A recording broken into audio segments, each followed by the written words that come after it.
പുതിയൊരു വീഡിയോയിലേക്ക് എല്ലാവർക്കും സ്വാഗതം. അപ്പോൾ റയൽ മാഡ്രിഡുമായി ബന്ധപ്പെട്ടുള്ള ന്യൂസുമായിട്ട് വരാൻ വന്നിട്ടുള്ളത് റയൽ മാഡ്രിഡിന്റെ സൂപ്പർ താരവും എതിരെ മിലിറ്റാവോക്ക് പരിക്കുപറ്റിയിരുന്നു. കഴിഞ്ഞ മത്സരത്തിൽ റയൽ മാഡ്രിഡിന്റെ ഒഫീഷ്യലായി ന്യൂസ് പുറത്തുവിട്ടിരുന്നു. എതിരെ മിലിറ്റാവോയുടെ പരിക്ക് ഗുരുതരമാണ് എന്നുള്ളത്. ഫെബ്രീസിയോ റൊമാനോ അടക്കമുള്ള മാധ്യമപ്രവർത്തകർ റിപ്പോർട്ട് ചെയ്യുന്നു. എതിരെ മിലിറ്റാവോയുടെ പരിക്ക് സീരിയസ് ആണ്. അദ്ദേഹത്തിന് 3 മുതൽ 4 മാസം വരെ കളിക്കളത്തിൽ നിന്നും വിട്ടുനിൽക്കേണ്ടി വരുമെന്നാണ് ഇപ്പോൾ ഫെബ്രീസിയോ റൊമാനോ അടക്കമുള്ള മാധ്യമപ്രവർത്തകർ റിപ്പോർട്ട് ചെയ്യുന്നത്. മാർക്ക ഇതിനെക്കുറിച്ച് വിശദമായിട്ടുള്ള റിപ്പോർട്ട് പുറത്തുവിടുന്നു. അദ്ദേഹത്തിന് ലെഫ്റ്റ് ലെഗിലാണ് പരിക്ക് പറ്റിയിട്ടുള്ളത്. അദ്ദേഹത്തിന് ഗുരുതരമായ പരിക്കാണ് ഏറ്റിട്ടുള്ളത്.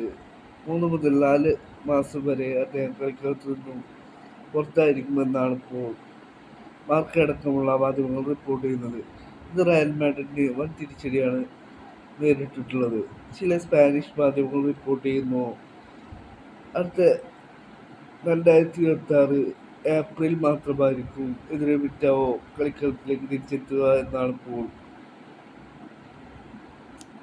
ചില സ്പാനിഷ് മാധ്യമങ്ങൾ റിപ്പോർട്ട് ചെയ്യുന്നത്.